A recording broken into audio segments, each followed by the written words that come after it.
Good afternoon, everybody. This is the Governmental Affairs Committee, full committee, and thanks for coming. And we're going to start with a quick prayer, and then we'll get into the bills that we have to hear today. I'll open with prayer. Lord, thank you for this day. Just thank you for getting us all here safely, and thank you for the measures before us. Pray that you give us wisdom as we hear these bills that affect so many people, and give us the boldness and the courage we need to do the right thing. In your name, amen. Amen. All right, so we're going to start with House Bill 374, the sub that was presented yesterday in subcommittee. So Representative Thomas. Oh. Go ahead. All right. Thank you, Mr. Chair. Today I present HB 374, LC number 472287S. I know we got a couple bills in committee today, so I'm going to try and get through this one fairly quickly. This is a slimmed down version of a bill I presented the first time in subcommittee. We reduced the number of pages from 20 pages to 5 pages.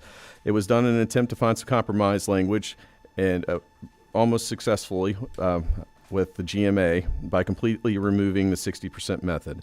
The 60% method's like really complicated, and I think most of you would know that almost all the comments that were made in subcommittee, outside of maybe one, were specific to the 60% method, so it's gone.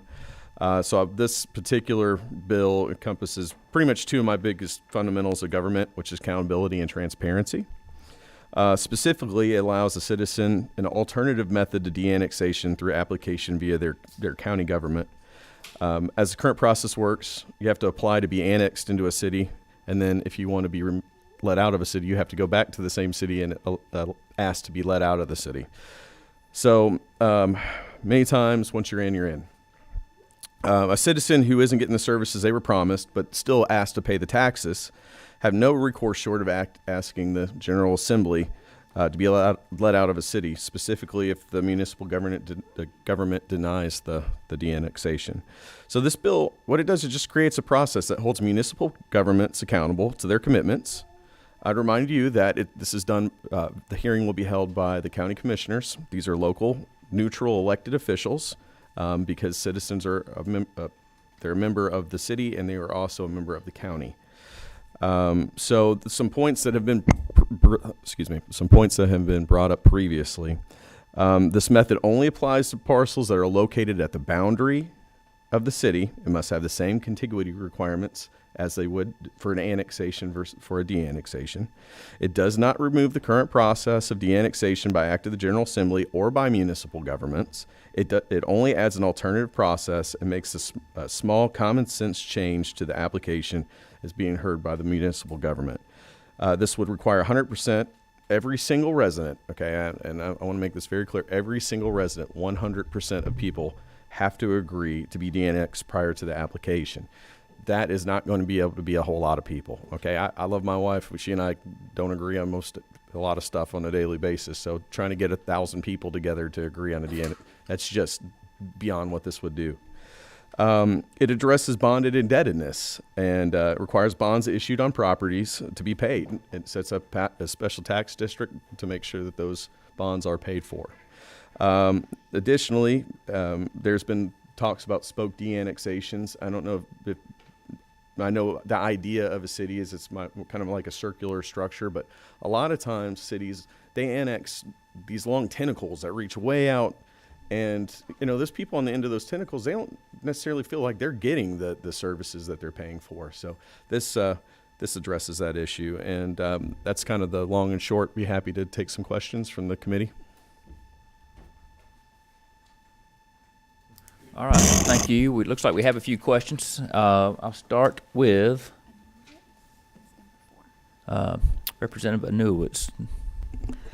Thank you. Thank you very much, Representative Thomas, for the work that you have put into this bill. I personally found the first version to be a little onerous, That's fair. And we discussed that. And I am glad that you were so willing to make these changes and to have these compromise discussions. One of the things that came up in the original subcommittee meeting about this legislation was the possibility of a large area being able to de-annex from, say, perhaps a major city.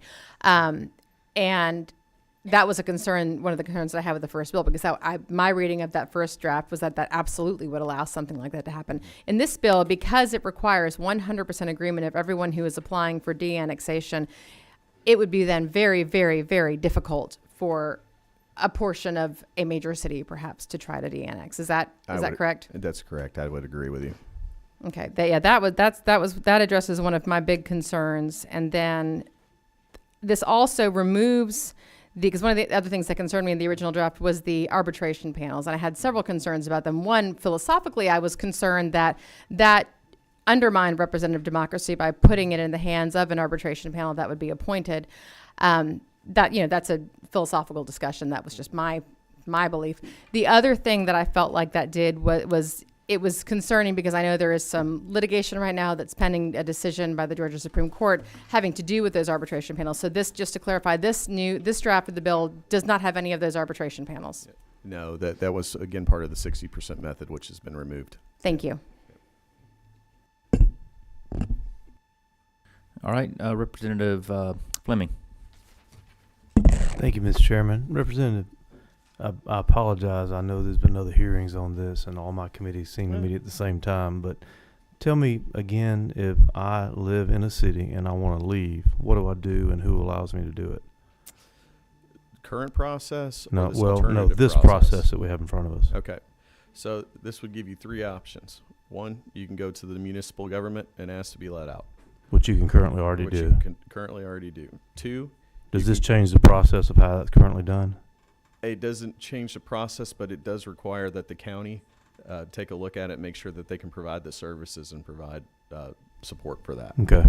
So, which I think is, if they're going to leave the city, somebody's going to have to provide these services. So I feel like that's common sense. Okay. The second is Act of General Assembly. I think we've all enjoyed that discussion on that process. This doesn't change that? It does Okay. not affect that. It provides a third alternative method where someone could go to the county. 100% of the people, I want to make that very clear, 100% of the people, they will go to the county. They will say, we would like to be de-annexed. The county will hear that hearing, and then at that point, they'll make that decision if they can support the services and whatever they need to do. And then they will then petition the city, and the city will let them out. However, they do have an objection based off safety, welfare, or health if there's an issue with them being de-annexed, and that's the new process. So does the city have to vote to de-annex the parcel in question?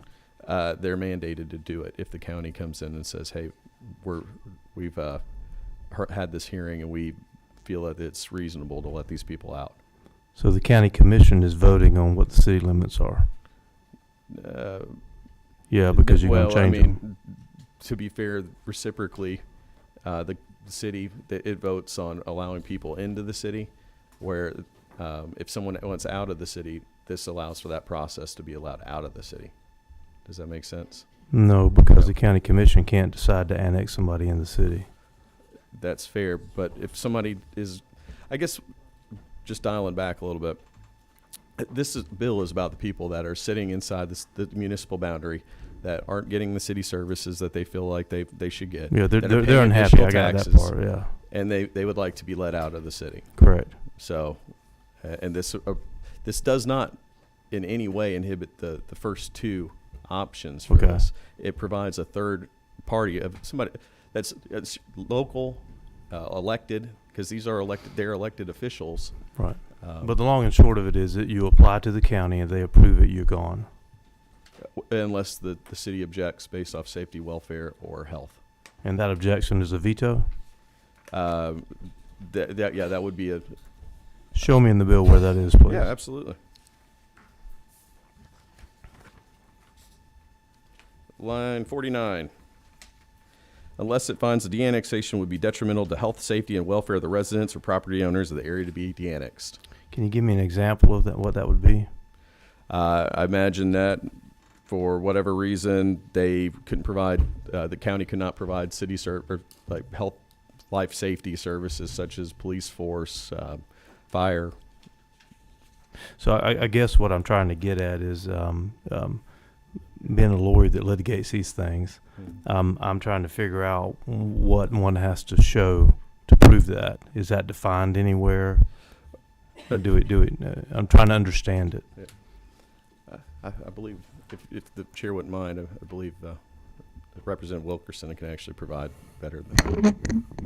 I might be able to give an example, and my Smyrna friends and representatives can maybe correct me on this. But if you look at Cobb County, for example, an example might be where you have a neighborhood that's on the opposite side of a bridge, and if that bridge makes it difficult for public safety, firefighters, or whoever to get there, then they would say, no, we can't, because the county vehicle can't get there without coming through the city and taking back roads. And the most direct option would be to go through there, because I think we actually had that in one of the cases where they're in the city and that was just created, and it is kind of a public safety issue. But that's where I think that's what will qualify for public safety is life and fire or home risk. That makes sense. Let me ask you an example, though. If the city decides that the police can do a better job of patrolling that area, does that qualify for the veto?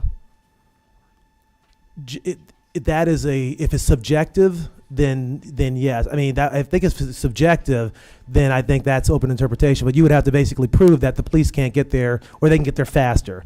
I think that you would have to prove. Okay. Thank you. All right, we've got, let's see, Representative Bernal. You still have a question? No. Okay. All right. Representative Maynor. Thank you, Chair. My question is, when people de-annex out of a city, sometimes once they de-annex, it might be into a unincorporated county. And so I'm getting a lot of calls from I'm not a representative of South Fulton, but I get a lot of calls from South Fulton residents that want to de-annex out of South Fulton back into unincorporated Fulton County. With this bill, can they then go to Fulton County commissioners to de-annex out of South Fulton? With this, that would be on a case-by-case basis based off the contiguity they have to the boundary of the city. So, and that's one thing I want to keep. If they're on the, if they're on the border, you described they have to be on the border. So they have to would have to at least touch the county border by 50 feet. So that would be a big, the reason why they would be able to use this process. So, but it's not going to be a large swath of people. I mean, it really is going to be kind of a mom and pop that don't feel like they're getting the city services they asked for. That's going to like a subdivision. I think it would even be hard to get a whole subdivision to agree to this. So, like I said, it's very limited in scope. Okay, thank you. Representative Bazemore. Thank you, Mr. Chair. And I'm glad this discussion just came up because I am from the city of South Fulton and helped to create the city. So I am very aware of what the bill does, what we had, and what was just discussed. And yes, they may be contiguous, but some of the issues that you referenced in the bill would then keep them from de-annexing rather, into unincorporated. We were the last portion of Fulton County that was unincorporated and that incorporated. And so we did have, at one point, they thought they were in Atlanta, and then they had to come back. And so now I think what's being referenced is they want to go back into the city.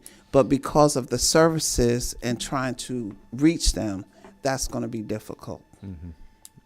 So I appreciate you bringing the bill and defining and clarifying. Representative Anulowicz has another question. Thank you. This is actually somewhat related to what Representative Fleming was talking about with the health, safety, and welfare. If, for example, someone is in a city that has their fire department has a higher ISO rating than the county, well, meaning lower number is actually a better rating. So say if you're in a city with an ISO rating of 2 and your county has an ISO rating of 4 for their fire department, could that be considered health, safety, and welfare? And this is honestly something that just occurred to me when Representative Fleming was asking that question. Like how, because it's a definition, and I wonder how that's ultimately going to be decided. Well, I think that, to me, if somebody's going to come in, if the city feels like there's a health, safety, welfare issue, it seems like to me they're going to object on that principle, right? So to me, then at that point, when you make an objection, you're going to have to substantiate your reason as to why that would be the case. Maybe and that could be used if they have a better rating. I think maybe that is a legitimate reason to keep them in there. The question is then is the safety? I don't know. I'm sorry, and I'm not familiar with all the ISO ratings, so I don't really know. I can't get into the details of that, but that's probably an option. Mm-hmm. The big issue gets into if you start making it so broad, you start getting back in these arbitration panels again, and I Right. just don't think that that's where we want to go. So No, I agree, because again, even you talk about, if you've got a mom and pop, they're not getting the services they ask for, they always have the option at the voting booth. yeah, to- exactly. So Yeah.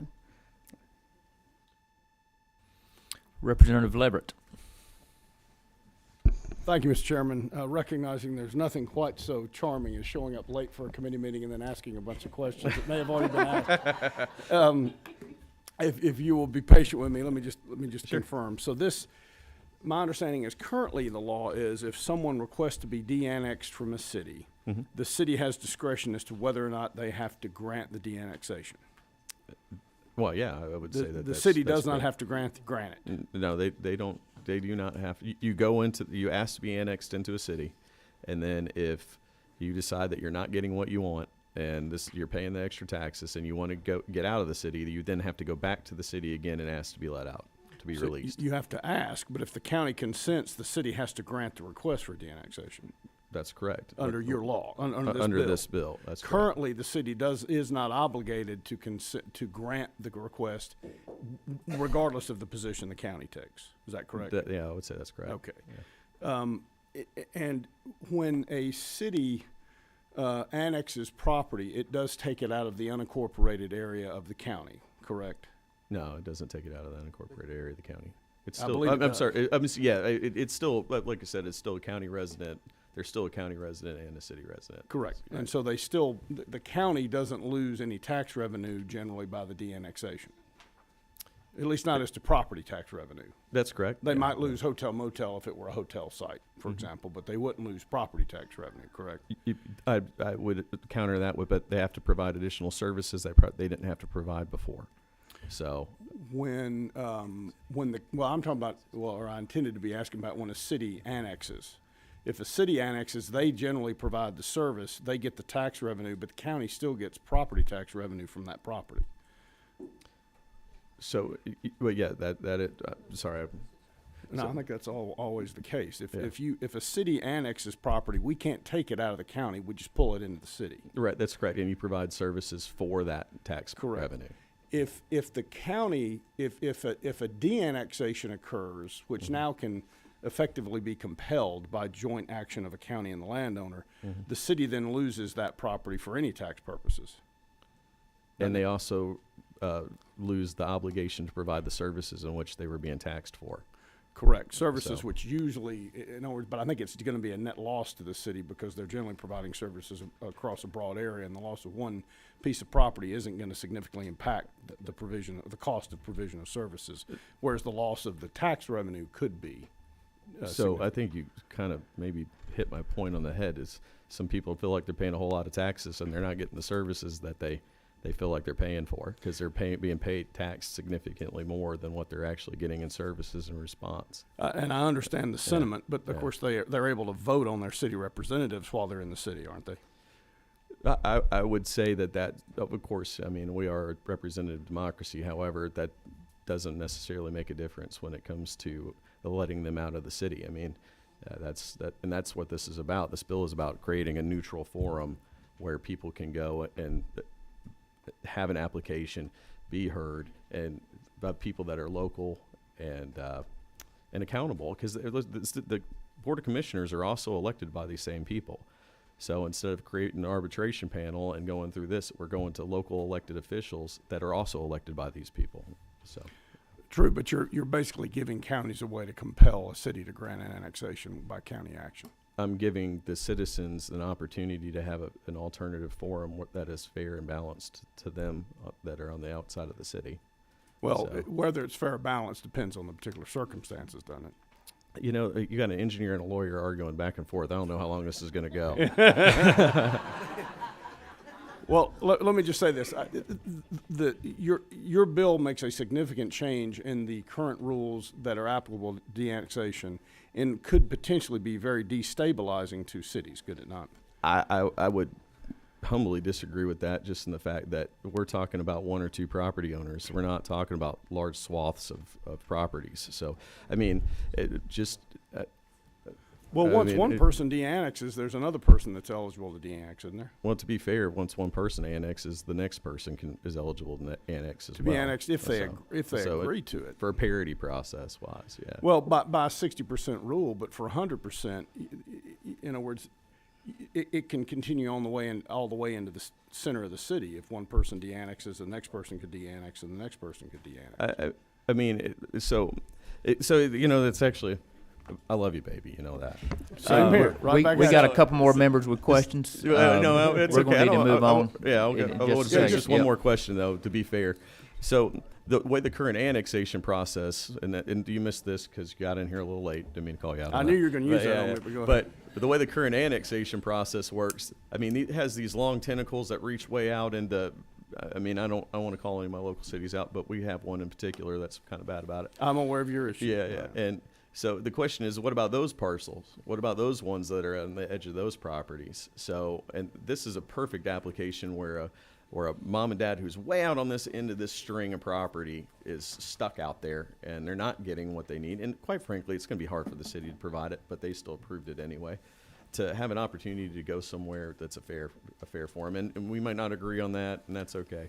Well, I think in your limited fact pattern, I wouldn't object. I just think the bill is much broader than that. Is the point Okay. I'm making. All right, thank you. And we all know the Appreciate you. difference between an introverted engineer and an extroverted engineer, don't we? Oh, we do, but I'd be happy to hear it again. Go The ahead. introverted engineer looks at at his shoes when he talks to you, and the extroverted engineer looks at your shoes when he talks to you. Thank you, Mr. Representative Leverett. Thank Appreciate you. you. Thank you, Representative. All right. I'm going to let two more members ask their questions, starting with Representative Fleming. Mr. Chairman, I think, first of all, I'm going to try to limit my question by figuring out our posture here. Number one, as I understand it, this is the first time this committee has seen this sub. This is the same sub that was in subcommittee? So No, it's already- this was the same sub that was in subcommittee. Okay, so this is not a new sub that you walked in here with today. Okay, all right. No. The second question I have, Mr. Chairman, are we going to allow people to testify on this, witnesses?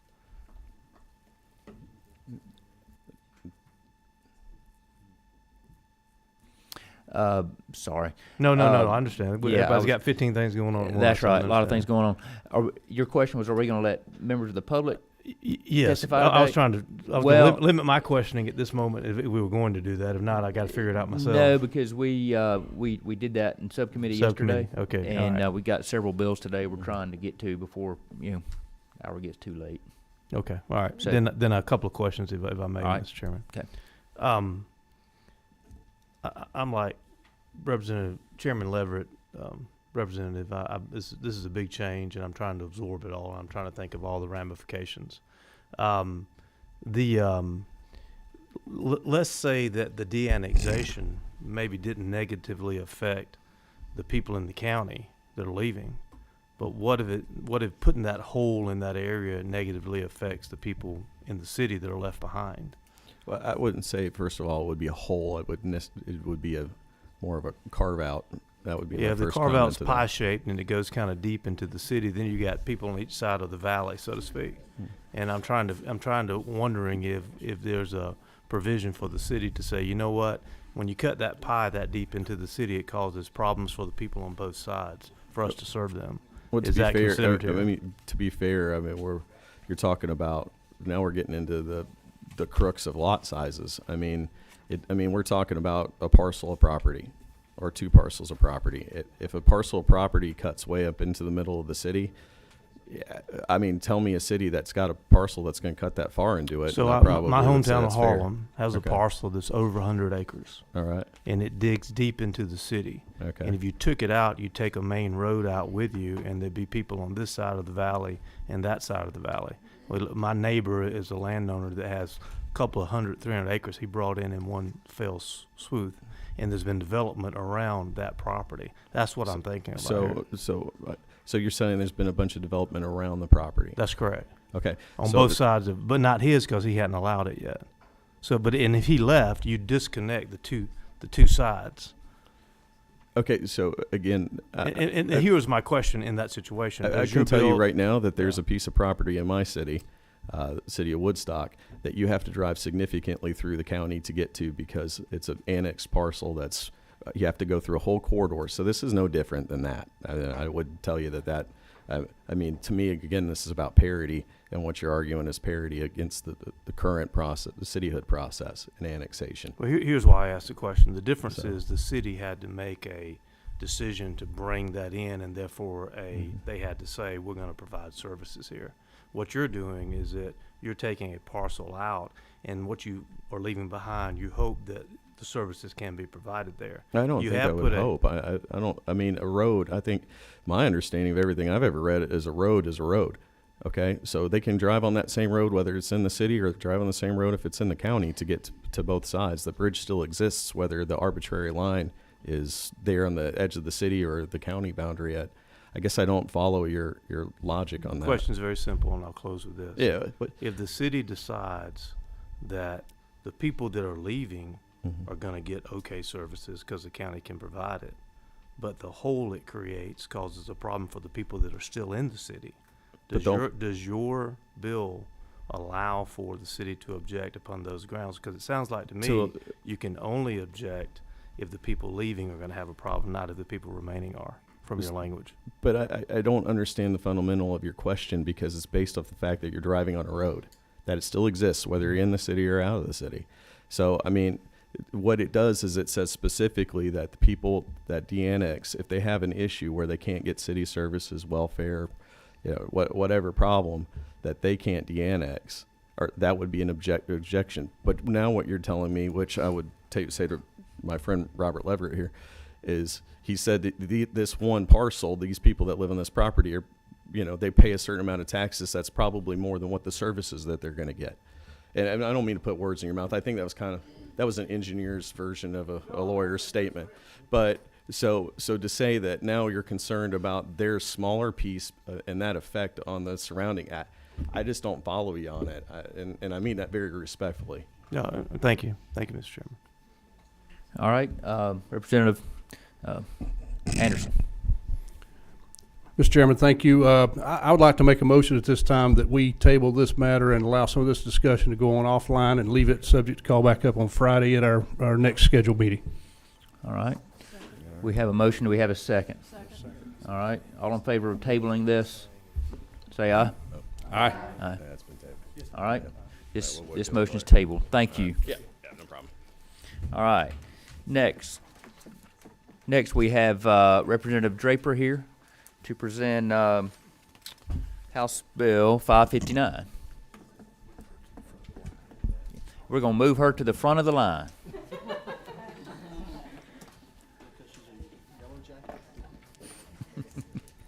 So thank you. Thank you, Chair, and thank you, Committee, for hearing my bill. And thank you for being so gracious, Chair LaHood, when I asked you if I could bring my little prop piece today. So that's my son, Remy. He's 2.5, and he is the inspiration for this bill. Hello, and if he gets too out of hand, we'll send him out. But so anyways, thank you very much, everybody. This bill, what does it do? It takes the wait time guessing game out of voting for people who have babies and toddlers, okay? So if the bill passed, it would allow any voter who has a child who is 5 or under to go to the front of the line if they need to. And that's something that we already do for disabled voters, for voters who are over 75, and I think it makes good sense to support our youngest future voters as well.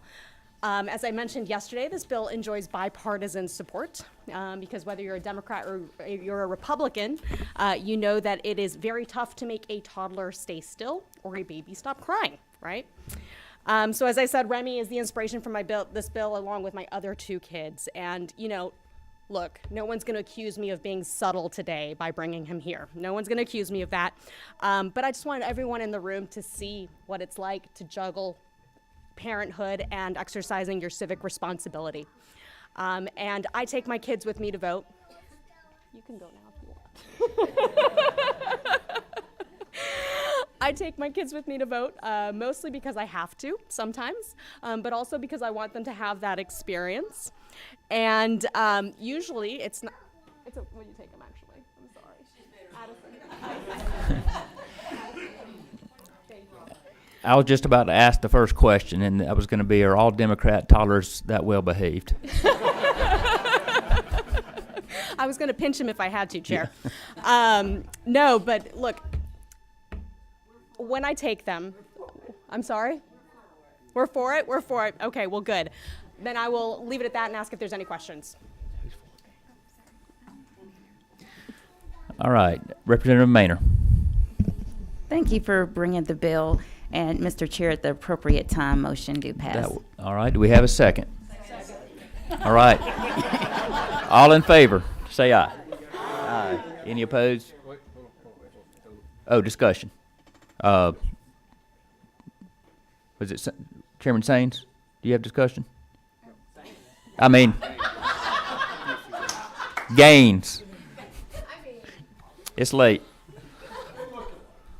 I just have one comment, and I don't know if there's any feedback from the committee, but potentially moving 75 down to 65 for some of our older voters, and just want to see if there was any feedback from the committee on that. So Chairman Gaines brought up the possibility of lowering the age from 75, which is in current statute, to 65 to give preference for front of the line. Okay. So is that a motion, or are you asking if there's interest for a motion? I'll motion it. All right. So Chairman Gaines, that rhymes with Saines, has made a motion to... All right. We got a comment from Representative Williams. Are you number 1? 13. It's yours. So, I'm not ashamed to say I'm 67 years old, and I think it should be left at 75. I'll just say there's a ton of, when I go to vote, there's always a lot of people there, and there's usually a fair amount of people that are clearly 75 and older that need to go to the front of the line. I think if you started sending everybody 65 and older to the front of the line, it would be a lot more people than you might think. Just food for thought. All right. Well, thank you. Thanks for the comment. So, does anybody else want to make a comment before we proceed with the motion? Looks like all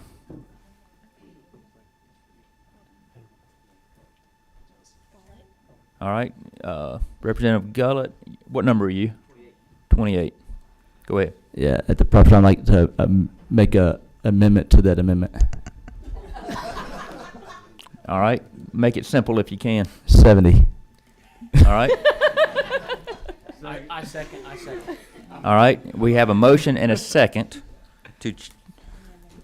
on the amendment to change the number 75 to 70 on line. What line is it on, somebody? Yes, it'd be on both pages. 15 and 30. So it's in 3 places. 27 is describing existing law. Okay, so we would change it on line 15 from 75 to 70, and the other line is 25. 30. All right, so the motion for the amendment to the amendment is to change 75 to 70 on 2 lines. That's line 15 and 30. Do we have all in favor of that? Say aye. All right, any opposed? No. All right, the ayes have it. All right, so we've amended the amendment. Now we need to adopt the amendment. So, all in favor of adopting the amendment, say aye. Aye. All right. Any opposed? All right, it carries. Now back to the bill. We have a motion and a second to vote on the bill, to pass the bill. So, all in favor? Aye. And any opposed? All right. So the amended bill passes. Thank you. Thank you very much.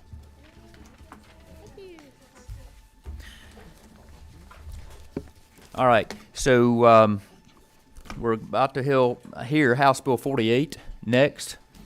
And I want to let everybody know that there's going to be some changes to our agenda today. House Bill 426, the author of that bill had a conflict that was unavoidable and will not make it today. So if anybody's here for that bill only, just wanted to let you know that. That will not be heard today. All right. So, Chairman Petrie. Thank you, Mr. Chairman. We heard your bill yesterday in subcommittee. We did. It's a substitute, House Bill 48. So if you want to present it to the full committee, yes, go sir, right Mr. ahead. Chairman, I'll do that, and I'm going to try to, as we all have got going on now, I've been in 3 meetings in the last hour, and I've got one to get back to, but I will try not to be as wordy as I was yesterday. But what I explained yesterday, and by the way, we're all looking at LC 472320S, if you have that in front of you. What I explained yesterday and was speaking to was the hyper-partisan nature of politics today. And to make it short, I don't think that's beneficial in issues that relate to the judiciary, which obviously should be, I think most of our constituents believe, should be nonpartisan. And so we have judges, of course, constitutionally, that must be nonpartisan. And we have currently, I made sure I got all these figures today from a question yesterday, we have the ability through local legislation to make our school boards nonpartisan, if local delegations choose to. We have the ability to make what are described as county judicial offices in the statute, which are magistrate judges and probate judges, nonpartisan. We have the opportunity to make city councils nonpartisan, of course, consolidated county governments as well. And so we have the ability to do this by local legislation. And what I'm trying to do here is to provide an opportunity, if a local jurisdiction where you have a district attorney resides, an opportunity for that local delegation to make district attorney races nonpartisan. If the community believes that the partisan nature of politics is interfering with their ability to fulfill the duty of our district attorneys as the chief law enforcement officer in our community, which is simply to protect public safety. And as I said yesterday, it doesn't matter whether you're a party to a crime, whether you're a Democrat or Republican. It doesn't matter if you're a witness, a victim of a crime, whether you're Democrat or Republican. We all know that justice should be blind. And so this is an opportunity to give local jurisdictions the opportunity to make their DAs nonpartisan if they choose to do so. Mr. Chairman, that's very simply the bill, and I'm glad to answer any questions. We did have some yesterday, and I spoke to, we had some good questions from Representative Roberts, and I made sure that Mr. Morelli was going to be here, who is the expert in all these affairs, as I've learned very well by speaking to him, and he stands ready to answer some of those questions that we weren't quite able to answer on yesterday. All right. Thanks for explaining the bill. We have one question from Representative Bernal. Thank you, Mr. Chair. Yes, ma'am. So you're saying that this is optional? So if I live in Clayton County, we don't have to make our DA nonpartisan? Yes, ma'am. It would your local delegation, your legislative delegation, would have to choose to pursue it. And on line 12, you'll see there, it would be by local act. So local act here in the legislature to do it. So if they chose to do so, they could. If they chose not to do so, they obviously wouldn't. Okay, thank you. But they would have the opportunity they do not have today. What I understand from Mr. Morelli is we cannot do that today by virtue of the current language. This is the only route to get there. All right. Can you have another question? Just one more. What brought this about? Well, we've had. I think most of us are aware. We've had circumstances all across the country, and circumstances even in this state, certainly in my community, where our district attorney races have become very politicized.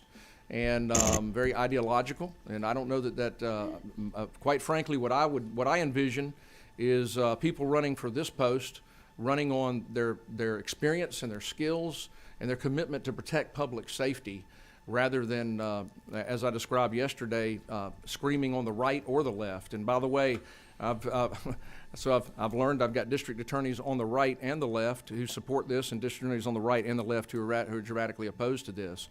So it's both sides. So I think both sides do this. It's this ideological pull in these elections, and I don't know that that's beneficial to. I don't know that's beneficial to the people of Georgia. I think commonsensically, when you ask most of the people we represent if these races should be nonpartisan, they say yeah. But then when it comes to their DA, they might say no. But I think most people believe these are races, just like judges, that quite frankly should be nonpartisan. That's all I'm trying to do here, Representative, is to allow the opportunity to do that if a district, a jurisdiction, and a delegation chooses to do so. Educating them on the differences, those communities, the members. Say again, I'm sorry. I said I just think that people should be educated as to what exactly partisan means, why this would be an advantage, why it would be a disadvantage, so that they understand, the average voter. Yeah, I think the average voter would be more interested in discovering the experience and the qualifications and the degree to which a candidate was going to protect their community from crime, which is the duty of a district attorney, rather than just leaning on politics if you were to have a situation like that. That's my opinion. I'm one out of 180 members here, and I respect the will of this body. That's my opinion, but thank you for your good questions. Thank you very much. All right, we're going to go to Representative Alalier. Yes. Thank you, Chairman, and appreciate you, Chairman. Appreciate your stance and position on wanting to tamp down partisanship. It's something we both share. My concern, again, and we spoke about this yesterday, is while it's great for us individually to have an interest in tamping down partisanship, first and foremost, our role, as I see it, is to protect the vote and to ensure an increase in voter turnout, knowing that if we were to shift and this bill would shift those races from November, the general cycle, to the primary cycle, two critical races would experience considerable drop-off in voter turnout and participation. And we know primary cycles experience 50-60% drop-offs in voter turnout. And so I'm of the opinion that we should be doing everything in our power to ensure that more individuals have a say in their elected representation. And that's going to be a huge impact, regardless of our stance or position on partisanship. The reality, the impact is going to be considerably less and lower amount of individuals having a say in those seats by shifting the race from November to May. Right. Well, Representative, and we agreed yesterday, it's Representative Phil. So that works. Representative Phil, I appreciate your very good question, and I respect very much your line of questioning. It's a very good point. I would say this to that. My answer would be this. We currently elect our judges this way. And it seems to work. And moreover, this would allow those elections to be at the same time as we elect our judges. We're dealing with all of these judicial matters at one time. So in my mind, I respect your opinion, very much so. And I think it's a great point. But in my mind, I see it differently. And I think it well may be a better opportunity to do it where we're focused on issues of judicial concern, and they're all on that same particular day. And we encourage people to get out and vote. And yes, we encourage them to vote based on an awareness of what these individuals can do to protect their community, which again is the fundamental role. The chief law enforcement officer of a jurisdiction is our DAs. Can I ask one? That's a great question, sir. And I think one quick follow-up, Chairman.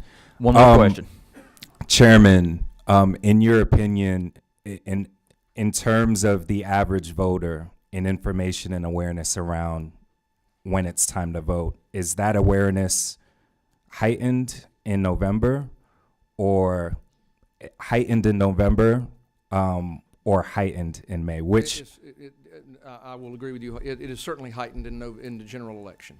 Okay. You are correct in that regard, without question. Thank you, sir. Yes, sir. Thank you for the question. Representative Nulowitz. Thank you. Hello, seatmate. Hey, seatmate. It's good to see you. You miss me?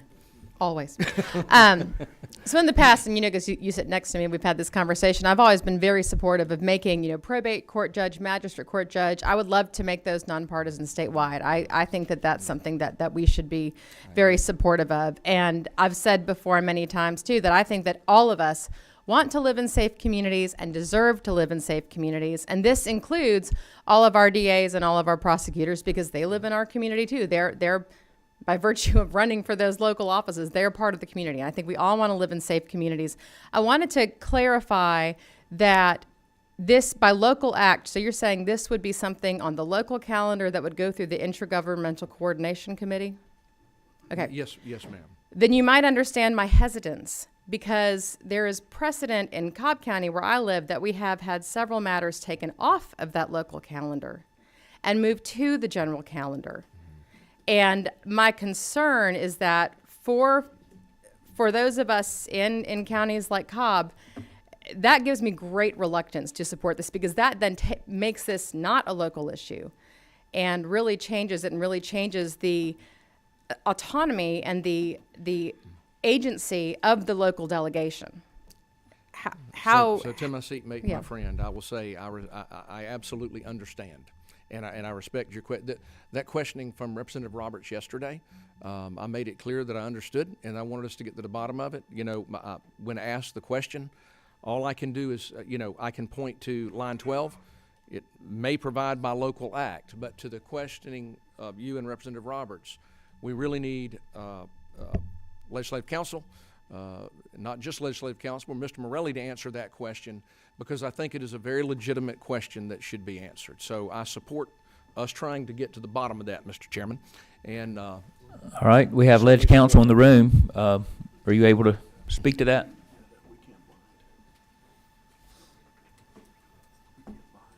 What number is that, Mike?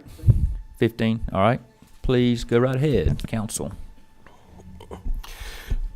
So the answer to this question is really just going to depend on what the rules of the House and the Senate are at the time that the legislation were to come forward.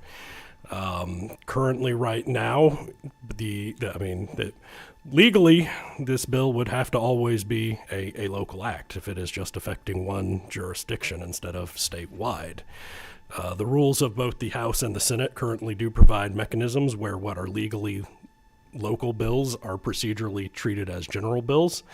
And Rule 50 in the House currently does provide that if a local bill is changing the partisan nature of a elected office, it is procedurally treated as a general bill. But again, the rules of the House and the Senate can change. They change each biennium, and so the ultimate answer is going to depend on what the rules of the bodies are at the time the legislation is introduced.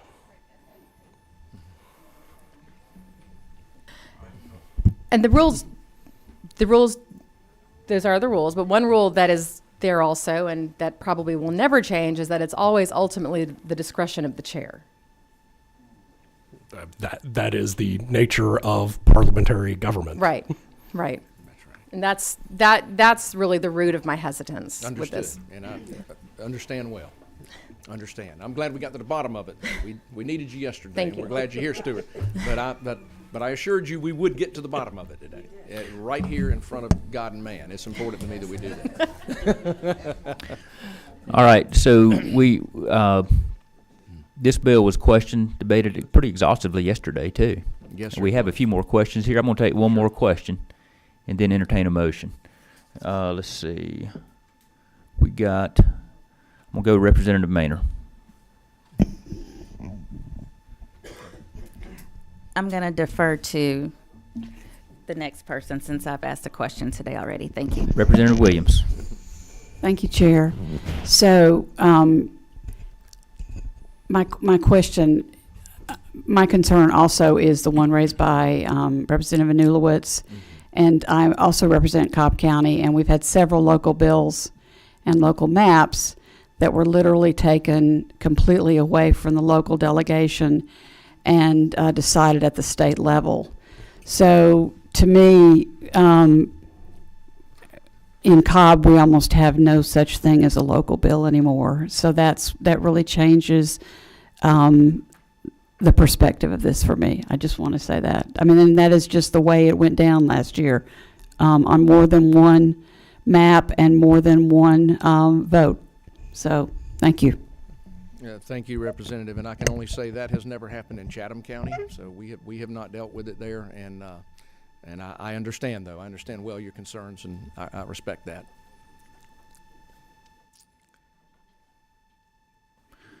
All right. Chairman Gaines.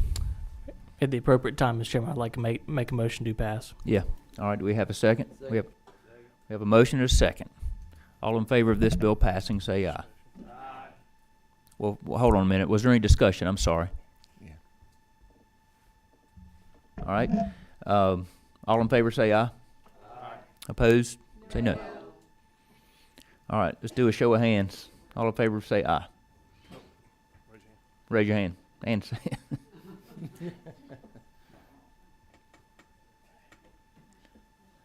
Bernal, is your hand raised? No. Okay. All right. All right. All opposed, raise your hand.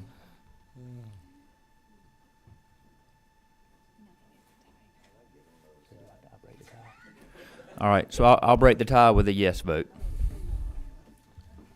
Thank you, Mr. Chairman. All right. Thank you.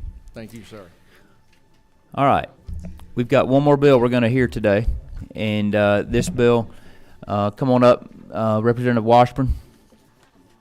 House Bill 514. This bill got, pretty passionately debated yesterday.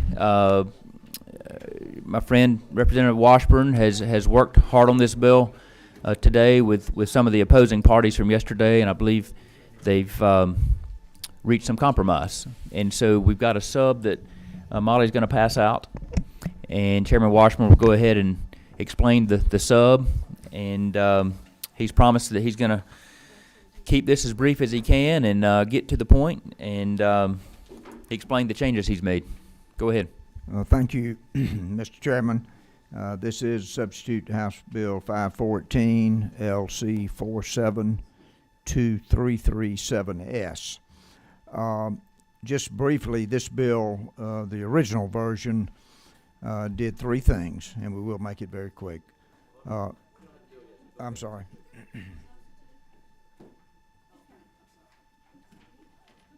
I think you can go ahead and start explaining as the bill's coming out. I'm explaining the original, the original version. This bill limited local governments from having a moratorium on new construction for 180 days, limited it to 180 days, and then did not allow them to enter into another moratorium for another 180 days. It also had some limits on permit fees to not be allowed to be higher than the cost of administration of the permitting and inspection process. And the last thing it did was to allow local governments, not require them, but allow them to waive impact fees if they chose to for residential construction that was less than 2,500 square feet. I reached yesterday the Georgia Municipal Association, representatives from the Georgia Municipal Association and the Association of County Commissioners of Georgia had suggested that they had some language they would like to suggest, and I reached out to Mr. Thornton of GMA this morning, and then later with Todd of ACCG, and I asked him to give me that suggestion, which we took. We looked at it, we talked about it some, and this is the result of that. I went back to them with a little counter proposal, and we have agreed to this. So we had that drafted up, so let me tell you what the changes are with the sub. The moratorium period stays the same, but there are some conditions in that that would allow them to vary from that. Number one, this is on line 27. Starting in line 27, a state of emergency declared by any federal, state, or local emergency management agency, official, or authority. A natural disaster, any set of conditions or circumstances that poses a danger to the health or safety of any person or property, or the order of any federal, state, or local agency or court with jurisdiction over the local government.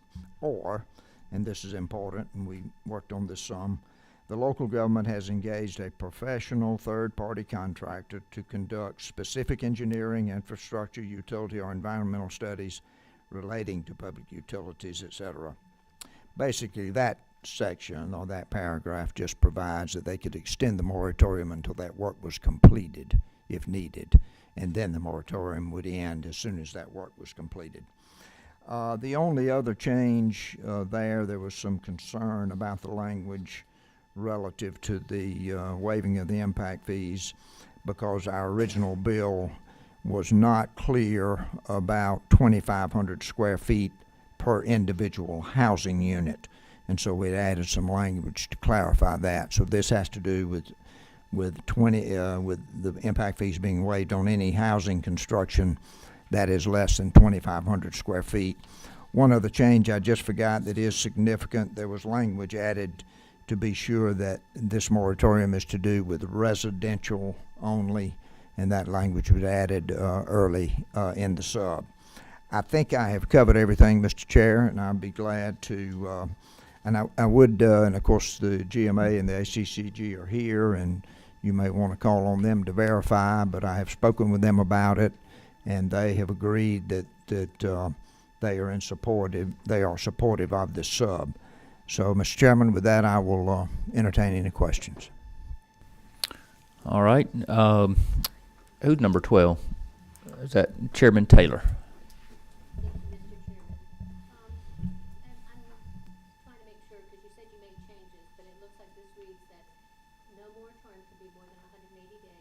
Yes, ma'am. So if a county or city says we're not changing anything, building anything for 180 days, and it may not be renewed at all, they would have to take it up as a whole new moratorium. Is that what this bill is saying?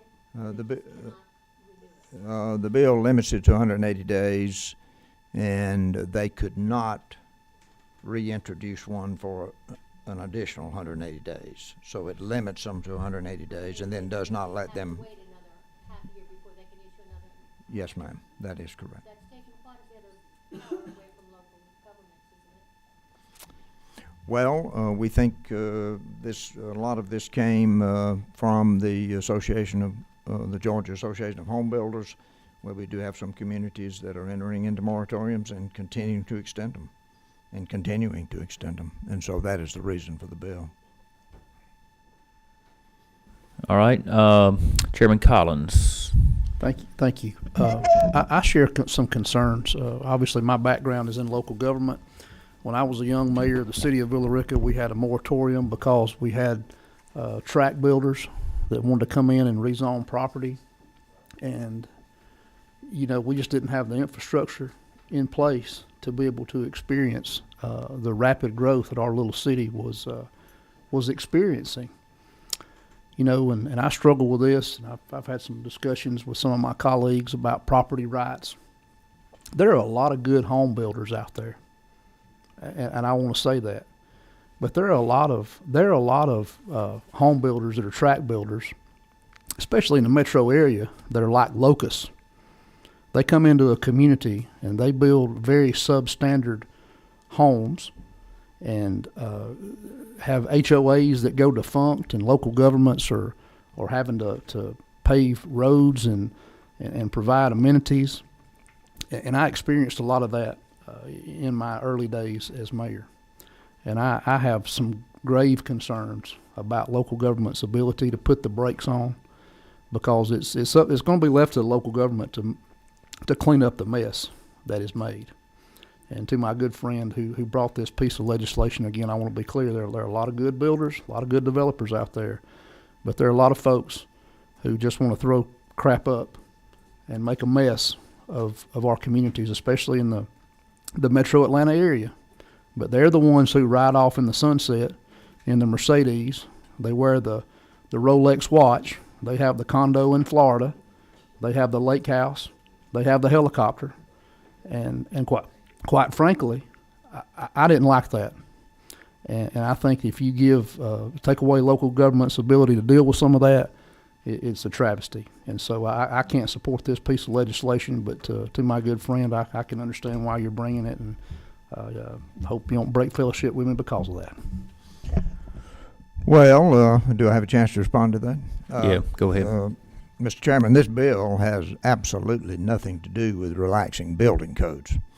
And it is the responsibility of the local government to impose building codes. And so if you have allowed anybody to come into your community and build shoddy construction, it is because the local government failed in its duty to impose the building codes that are there. This has nothing to do with that. And so I appreciate your passion for all the bad actors that drive the Mercedes and fly the helicopters. But this bill does not have anything to do with shoddy building codes and building junk and going off and leaving it. It does have to do with meeting the needs of Georgians to have houses to buy. And we are talking about a shortage of housing in Georgia. It exists. And I do not believe, and people of goodwill can disagree, and you and I will disagree about that. I don't believe it should be allowed for a local government to just stop construction and say, well, we don't need any more people coming here, because there is a lot of NIMBYism involved. And truthfully, our people have to have a place to live. And I personally believe anyone in Georgia that wants to buy a home should have a right to buy that home anywhere they can afford to buy it. And so this bill is just intended to not allow local governments to say, we're not going to have any more people coming in here, because that allows them to build a barrier and a wall that is an economic barrier and wall that keeps people from being able to have a place to buy a house. So thank you. I hope that wasn't too long a response. No, and I do want to say to my friend presenting this bill, I do believe that's your intent and your heart, is to provide for the needs of Georgians, and to help first-time homeowners, folks in the workforce who need a place to live and need that to be affordable. I do believe that's your intent. We have a few more questions. Let's see. Representative Maynor.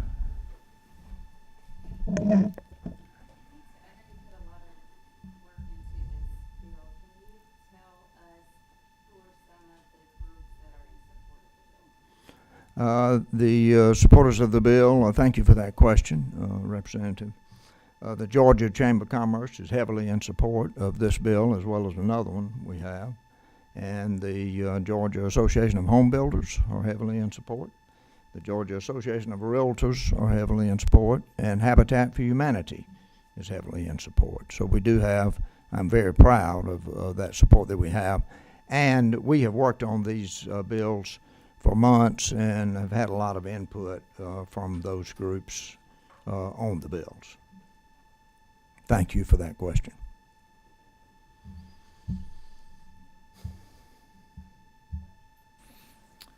All right, I'm going to go to Representative Gullett. Let's see, Gullett, you're 28. Okay. Thank you. So on line 17, it says to be used or developed for residential purposes. That means all residential purposes, apartments, single family, multi-tenant. Am I right in that? The intention of the bill has been to be about single family residential. Do you know anywhere in the bill it says single family or references a single family? In looking at it, I do not see that. Yeah, I looked through it. I'm not saying you're wrong. I'm saying I don't see it. You said 155? Oh, line 55? So local governments are authorized. That's about the fees, though. I don't think it's about what I see in line.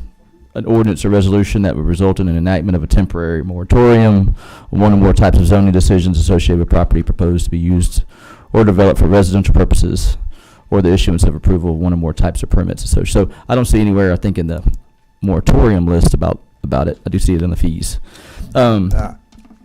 Again, I'm not an attorney, but that is a, I know you know where I'm at on my county and what we experience a lot with what I think Chairman Collins has experienced. We do have some good builders. Unfortunately, a lot of our good builders are not local people anymore. We have national builders coming in, and they've kind of taken over the process. And when they're not invested in the community, sometimes they don't take care of the community like the local builders used to. And growth happens a lot faster than your infrastructure can handle it. And that's a lot of times, I think, what the goal is of the moratoriums is for local governments to figure out and handle, figure out how they can scope that in. And that's not a quick fix. I'm not sure it's a 6-month fix on infrastructure needs for buildings. So again, I do want to raise a question. I don't think it's single family. If it is, someone let me know. Smarter than me. Plenty of y'all in here. So thank you. Well, the intention was for single family, and there's no intention here to take away moratoriums on apartment construction. And so that, as far as I'm concerned, it would be an acceptable amendment to me. I'd be delighted for you to have an amendment. And I was just about to ask Representative Gullett if he is interested in making an amendment. I want other questions to ask him. Think about it, because I don't know exactly I don't know exactly all that needs to be in there. I look for single family. I'm trying to, I had the bill for 10 minutes, but. May I comment about the infrastructure? In my mind, if you don't have sewer capacity, for instance, well, you're obviously not going to issue a building permit if there's no capacity for sewer. And so this is not talking about the fact that you don't have sewer capacity, and so obviously you're not being forced to permit houses where there's no sewer. And so just do want to make that clear that that's almost that. Yeah. If the city government has not grown the sewer, and I understand that we have some counties that are growing rapidly and understand that, but I think this is about that not being the case and just declaring that we're growing too fast, we don't want to grow anymore, we're just going to have a moratorium and continue to extend it and continue to extend it and continue to extend it. Nothing to do with infrastructure. Yeah. And I know you've been to my district recently. I know you went to a business in my district recently. If you drive through any of the neighborhood or any of the streets, you'll notice that building is not stopped. Building is continuing on. That's not something I think our county is trying to figure out. What we are, sewer capacity. One thing we are is a bedroom community, and we're trying to figure out economic development. And so, with sewer capacity filled up with residential homes instead of opportunities for economic development, that it takes a while to build out your sewer, and homes are ready to build a lot faster than necessarily our economic development infrastructure. So it kind of goes, there's aspects of that. There's a bunch of aspects I think locally, and I do know apartments, especially on the schools, how fast they can fill up schools. In my district or in my county, our schools are at capacity, like over capacity. 4 of the 5 high schools are over capacity. School boards, that's something they have to face and they got to deal with. And thank God I'm not a school board member to figure that out. But they also have little say either, because you can't, they don't issue the building permits. But it's not just sewer; it's also schools, it's also traffic, and everything else that comes along with people. And so planning that out from as a citizen of that county, I want my commissioners thinking about. These neighborhoods and the traffic impacts that it has, and is our streets wide enough, and are the kids safe? Are there walkways? Is there crosswalks? Is it just things safe? They build, we have several thousand home developments in our area, and those are oftentimes pretty nice neighborhoods. They have multiple pools, and but it's a heavy impact pretty quickly on a community, and I think that's what the moratoriums are about. But again, that's also why I'm not a county commissioner, because those are local issues that are tough to figure out, but single family definitely is an important aspect of this bill if we move forward with it. Thank you, Representative Gullett. We have several others waiting to be heard. I'm going to go to Chairman Powell. Thank you, Mr. Chairman. I've listened to this discussion. In my part of the world, we're suffering from the same effects. This bill is about the moratoriums.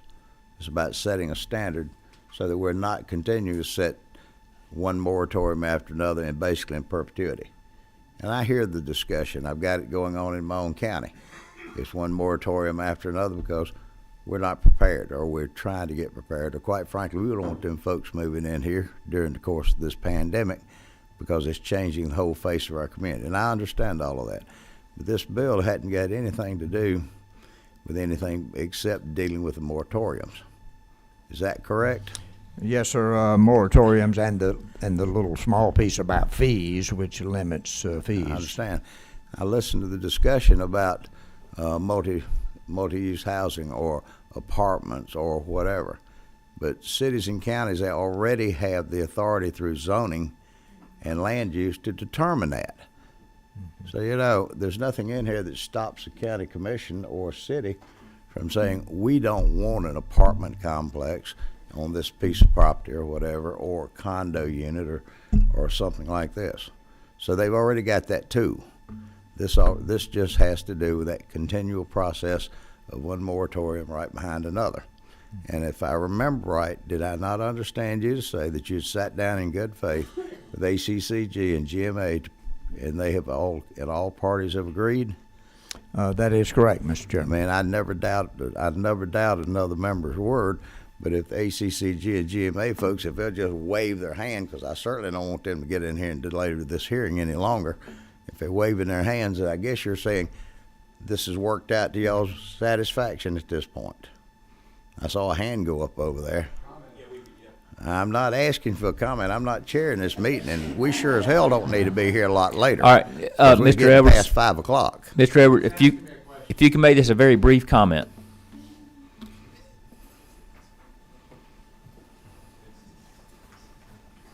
And Mr. Thornton, I'll let you make a brief comment too. Brief, Mr. Chairman. Todd Edwards, ACCG. We appreciate the changes that have been made in the bill. We stated met with the Representative Washburn, stated we'd like to continue working on them because all of our recommendations have been met, but said we wouldn't oppose the bill in this committee and look forward to working with him, continuing to do so should this bill move forward. That is not a support, it's to continue working. Thank you, Mr. Chairman. All right, thank you. Mr. Thornton with GMA. Thank you, Mr. Chairman, and certainly we appreciate Representative Washburn reaching out to us to discuss the language in House Bill 514, and we have offered much of this language that you find in the substitute, primarily trying to narrow the focus on residential purposes. I do think to some of the discussion point that's been discussed already, it might be possible to add single-family residential purposes to the bill. I think that's a clarification that maybe we missed when we were going back and forth with some of the language.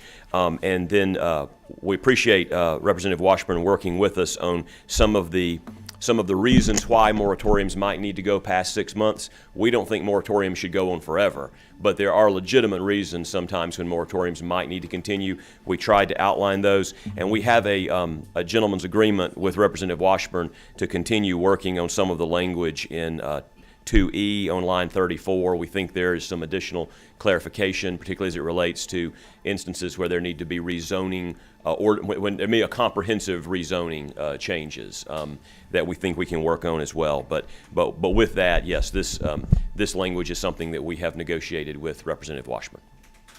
All right, thank you. All right, I'm going to take a couple more questions, and then we're going to move on. Representative Anulowicz. Thank you. I have two quick things. One, I just wanted to clarify again, this bill has nothing to do with any existing or future zoning categories that any city or county might have, nothing to do with how they categorize density, future land use, anything like that. This is simply moratoriums. Yes, ma'am. Yeah. Moratoriums in those two paragraphs about fees, but right. Nothing to do with zoning. Right, but and I'll say I am not a huge fan of moratoriums. I've been on local government. I think that cities should use moratoriums with extreme caution for various reasons, which I'm not going to get into because my kid has a lacrosse game later on this evening. But I did want to ask you about line 35, and you mentioned the specific engineering, infrastructure, utility, or environmental studies, and of course that would be an exemption to this moratorium ban. Does that include future land use plans and the process of working through a future land use plan? Well, I can, this is the wording that GMA gave to me, and so that is not listed specifically. And I wonder if it should be, if that might be something that's worthwhile for an amendment, just to include that future land use plan. I'm open to that amendment if y'all think it's appropriate. Okay. Thank you. Yeah, I'd like to move for such an amendment to include, after the word really it's easiest to do it in between utility and or utility, comma, future land use plans, comma, or environmental studies. All right, we're going to take a couple more questions and come back to that. Thank you. All right, Representative Fleming. Thank you, Mr. Chairman.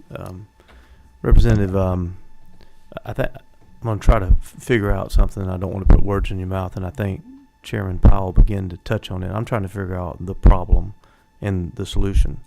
And Chairman Powell touched on the idea that some local governments are having a moratorium and re-upping them over and over again. Is that the problem that we're trying to solve? That is the problem that was suggested to me by the Association Okay. of Home Builders, Georgia So Association of Home Builders. if that is the problem, so this same local government that is re-upping the moratorium is also the local government who's going to vote yes or no on a zoning change, correct? Yes. Okay, so if the problem is they won't change the zoning and you don't let them do moratoriums, they're just going to vote no on the proposed zoning change if they don't like it, right? Well, I don't know that I could put myself in the shoes or in the seat of those commissioners and councilmen that might vote on that. I would say if they don't want growth. Back to that, if we could comment on that thing about zoning. If you're in an agricultural county, yes, sir, and somebody proposes to rezone from ag to denser, residential, more residential, okay, which would allow smaller that's lots, the what I had in mind, yeah. Right. So, in my mind, unless zoning has changed dramatically since I was a county commissioner, if you're in an agricultural area and you want to build a house on an acre lot with a well and a septic tank, you can be permitted because yeah. the health department permits it. But I guess if a county just says we're not issuing any more building permits, we're just going to declare a moratorium on building permits. I just want to stick with the zoning if I can, Yeah, because yeah. what I hear you trying to do, you're trying to get them to rezone from ag to R1, maybe residential 1. No, No? the intention is just that they not just try to close the door on new home construction in the county. Well, because they have a moratorium on zoning, you can't get a zoning change from ag to R1. Is that a fair example? I'm sorry, say that again. Okay. I assume the problem is this. There's ag land here, and you can build one house per acre or 2 acres or whatever. But you want to go to residential so you can build several houses per acre. That's why you go from ag to residential. Generally, to hold the cost of housing down, density is a big Okay. issue, and if you can build more houses per acre, you can hold costs down. That's yes. right. So the land's ag. You got to get it to residential. That's a zoning change. Right. But the county in question has a moratorium on rezoning, so you can't get from ag to R1. That is correct. Okay. Yes. Yes. So if you stop them from doing the moratorium, they can still vote no on going from ag to R1. Yes. So I'm trying to understand, what are you gaining by putting a moratorium on moratoriums? Well, I understand the zoning question. This is not trying to push them in any direction on what they do with zoning.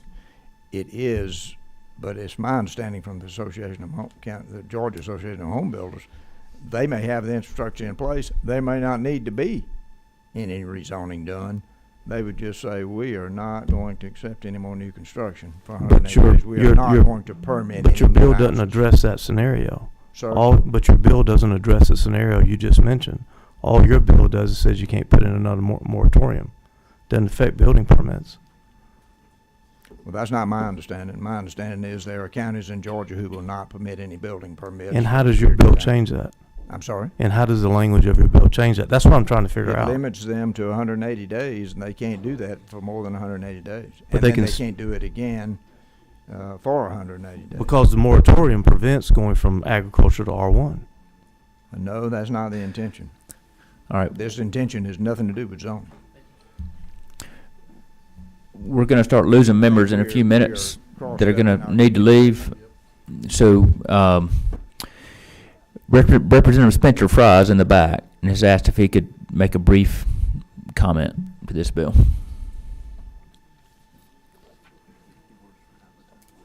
Thank you, Mr. Chair. Members of the committee, I just wanted to be available to answer some of these questions that were being asked. Just a little bit of background, and I don't want to keep you, but I've been doing this for like 30 years. I know I don't look like I'm that old, but it's been 30 years, okay? And I've been arguing with my county commission and in a loving way, and we go back and forth constantly. and about all these things, because my main job, what I've been doing for 30 years, is building houses, being a landlord, being a developer, et cetera, et cetera. So when we're talking about hindering folks from the American dream of home ownership, we got a problem. We got a problem as a state right now when we have college graduates coming out of school and they can't afford the median home price across the state.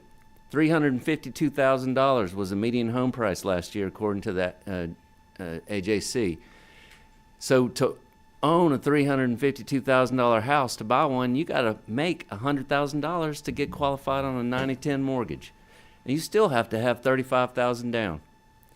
You know how many people make over $100,000 in this state? 12%.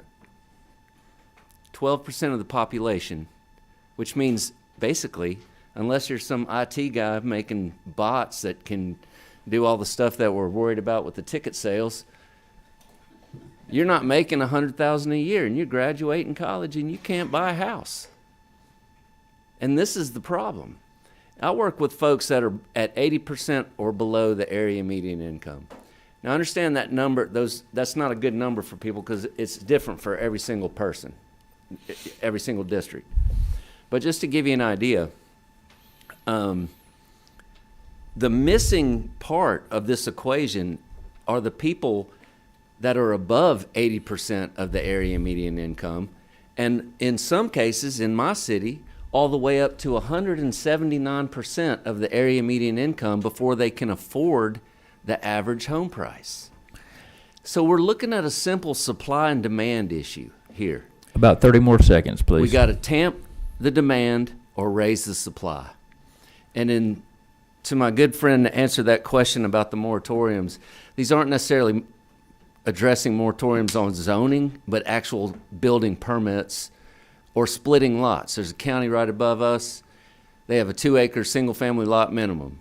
You got 4 acres of land that's zoned single-family. You can't split it right now because of a moratorium. It's already zoned for it, but they won't let you build 2 homes on that 4-acre lot because they put the moratorium in place. And if ACCG and GMA, who I've had a lot of discussions with as well, if they agree on this and we can all just move it forward, y'all, we're in a housing crisis, and our job is to take the steps to help the people that we serve. And they're at all ranges, and we need to really consider that. And I just appreciate y'all's listening to this, staying so late, and I'd ask for your favorable consideration. And Representative Washburn, thank you for taking all the arrows that you've taken on this and taking the lead on this. I'm also the president of the Northeast Georgia Home Builders Association. All right. Thank you, Representative Fry. All right. We've got two more down here. If you could make it really brief, like about 30 seconds each, starting with Chairman Powell. Well, first, I want to apologize for asking somebody to wave the hand. I didn't know we were going to have another parade of folks coming up here to testify. But I go back to what I'd originally said, that this isn't about converting ag land to anything else. This is about moratoriums. And I come from the ranks of a local official. Believe it or not, once upon a time I was a county commission chairman. And we certainly lived in a different day at that time. But you cannot, and it is not fathomable to me, that you can continue to do things the same way, like one moratorium right after other consistently, because that tells me you're not wanting to solve a problem. There's nothing in this bill that deals with zoning or land use or the tools that are in the arsenal of local government. If they don't want to build, or if they want to control multi-member housing or multi-unit housing, or if they want to control it, they can do that through their tools in that arsenal, basically, to move forward. And this is just moving it forward so that they'll deal with one issue, and that's consistently resetting up these moratoriums. Thank you. Representative Fleming, if you could keep it brief as well. Thank you, Mr. Chairman. And I found the answer to my question after I asked it. I was reading through the bill again. It does affect permits, and that was really what I was going at. I was hearing zoning, but as I read through it, I see the permit part. Thank you. I apologize for asking. No apology. My friend, I was just having a hard time deciding if this was a friendly question or an unfriendly question. So, so I'm sorry I was having a little trouble communicating with you, but thank you. All right. So at this time, I'll entertain a motion if there is one. All right, so motion to do pass. Do we have a second? All right, we have a motion to pass and a second, and we have a request for an amendment. Yes, All right. I would like the amendment so that on line 35, after utility, comma, we will insert future land use plans, comma. All right, we have a second for that amendment. Do we have any discussion? All right, what number are you? 2. All right. Thank you, Mr. Chair. I've been practicing zoning law since 1998 in Metro Atlanta. And I can tell you that I've been on both sides representing neighborhoods and developers. And local governments have lots of tools in their disposal. They limit how many applications you can file per cycle. And so in my mind, this moratorium is just one tool, but it is discriminating against also, we're not talking about the property owners that want to sell their property. That is stifling their property rights. So I feel like 6 months is a lot of time to hold up people from selling their properties and builders from building houses for people that need it in the state of Georgia. So I appreciate you bringing this bill, and I will be supporting it. All right, thank you. So we have, the posture we're in is to vote on the amendment.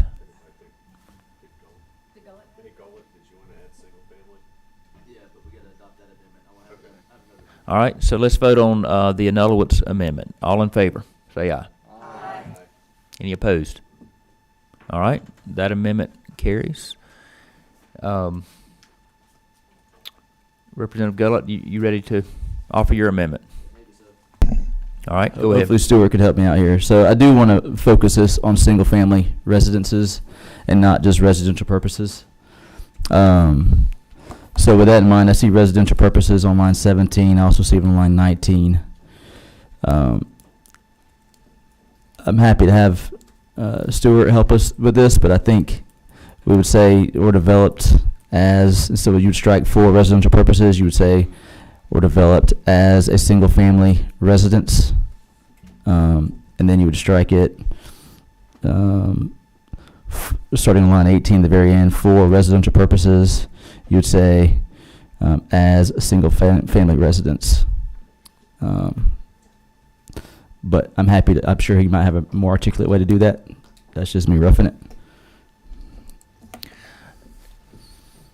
No. Does our council have any recommendation to smooth out that language?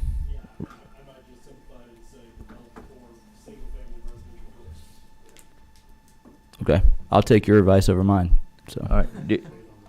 Can you say that on the mic, Gullett, what he just said? Yeah, I didn't hear him completely. For single-family residential use? Oh. Purposes. Okay, there you go. Yeah. So strike residential on line 17 and say single-family. And then you strike 19, the residential, and you say single-family there. Wait. So the purpose confused on the 19. Are we striking something on the 19 or not? Yeah, line 19 also says residential. I'm going to take that, make that say single-family also. So the very first word in 19 says residential. I think that's a friendly amendment. So. All right. What number is that, Mike? All right. We're going to let the council clarify. So my suggestion would be to phrase it for single-family residential purposes. For single-family residential purposes. Okay. Now, Stuart, are you recommending that on both lines, 17 and 19? Yes, sir. Okay. All right. So for clarity, okay, yeah. I believe the amendment is to strike the word residential on lines 17 and 19. Okay. Adding the words single-family residential purposes. Not striking anything, but adding single-family in front of residential on line 17 and 19. All right. Chairman Taylor has a question. I just want to make sure, does that mean that there is still a moratorium on multiple family dwellings or apartments? The moratorium would still stand for them? Because you're identifying just single family dwellings, so. I believe we're singling out single-family residential. They're the only ones who would be restricted from the extended moratoriums, is what I believe is. There's no moratorium on single-family dwellings. If someone wants to bring in apartments or multiple family dwellings, they could still have a moratorium on them. That's our understanding. I just wanted to make sure. That's our understanding, yes. All right. So we're in the posture of voting on the Gullett Amendment. We need a second for that. We got a second. All in favor of the Gullett Amendment, say aye. Aye. Any opposed? All right. So we have a sub with 2 amendments. And I believe we have a motion and a second. So all in favor of voting on the sub with the Anulowitz and Gullett Amendment, say aye. Discussion. All right. Representative Fleming. What I've been trying to figure out as I look at this is an example that I had firsthand in my hometown. My small city of 3,000 or 4,000 people, our water and sewer system was not big enough. Our sewer system, really, not water, sewer system was not big enough to allow people to continue to build homes. And they had a moratorium on it because they were trying to add to the sewer system. Ultimately, we resolved the problem by the county, which is much bigger, buying the city's water and sewer system. And now it's not a problem. It won't be a problem because the county's going to be able to expand it. But as I read through this, I'm not sure my city could have had a moratorium when they did not have the sewer capacity. And that's part of my concern, and I don't know how to fix it as I'm looking here at it. I guess my response would be that if there's no sewer, then that higher density can happen, and that they could. I remember an example well from my background that in my home county, the city there, the city of Gray, had not expanded the sewer system for some time. Jones County had great schools, and people were wanting to build there. And I was in the building business at that time. I don't build any houses now and haven't for years. But the sewer capacity was not there. So the builders, because of the demand, they just went outside the city and developed subdivisions with larger lots that would accommodate a septic tank. And so I think, and that may be a rambling answer to a simple question. But if you zone single family on quarter-acre lots, unless it's a small lot, and you build there, you have to hook up sewer. And the only way the city keeps you from not hooking up sewer is by issuing a ban on building permits. That's what we did. Well, my assumption is they just wouldn't sell them a sewer tap. They wouldn't do a moratorium on no more permitting here until we get this sewer system solved. They would just say, I'm sorry, we can't sell you a sewer tap. And so you can't tap the sewer, so you can't build the house. Is my response to that. I understand the concern and the question, but I think this is dealing with trying to prevent moratoriums that don't have a reason, like we don't have sufficient sewer capacity. I just don't read that here. I guess that's my problem. All right. Representative Oliver's been waiting a while. Go ahead. I'm jumping in to answer Representative Fleming's question, which may be a good answer or not. But if you look on line 30 on page 2 of the sub, it seems to me that the moratorium limitation wouldn't apply if there are circumstances that pose danger to health or safety. And if you don't have a sewer system, that's a circumstance that relates to line 30. I'm trying to be helpful here to Mr. Cole. I think it's a possibility. I think it could be part of the answer to the question. Thank you for that. I wish I had been smart enough to point it out. Thank you. And my question really, I was trying to figure out, and this isn't very important probably, but I can't figure out the difference in paragraph 3 of the sub beginning on line 52 and the original bill. It's the lines don't make, so you've made line up, so you've made a difference in the waiver fee, but I can't figure out what you've done, and it probably doesn't matter, but it's been bugging me. All right. While our sponsors thinking about that, I'm going to go to Representative Thomas. Just to answer Representative Fleming's comment here a second ago. If you read line 34, if you don't have water or sewer, I imagine if there's a moratorium to conduct a study that would involve infrastructure utility, which would be a sewer specifically, I think that this would exempt you from the limit on the moratorium. Does that answer the question? No. I just said if you look at line 34, these are the list of exemptions that get you out of.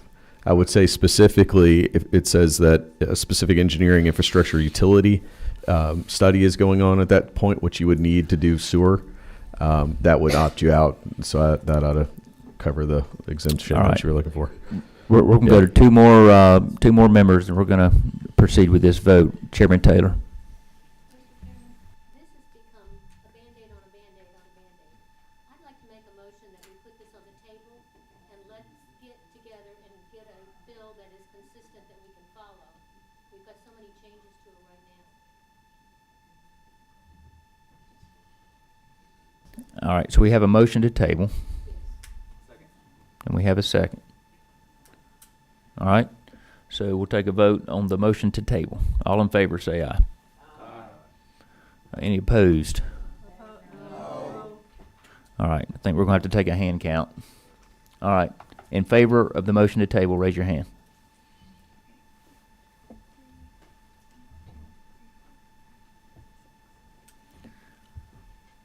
All right, we have 8 in favor of tabling and all not in favor of tabling.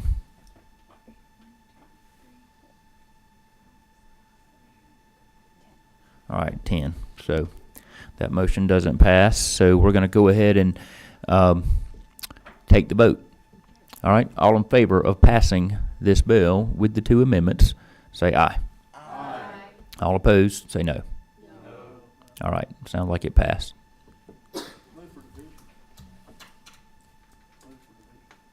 All right, we'll do a hand count.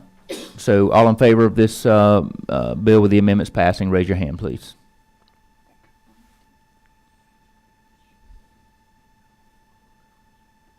All right, we got 12. All opposed, raise your hand, please. All right. All right, so 12 to 6. All right, the bill carries. Thank you, everybody. We're adjourned. Thank you, Mr. Chairman and members of the committee.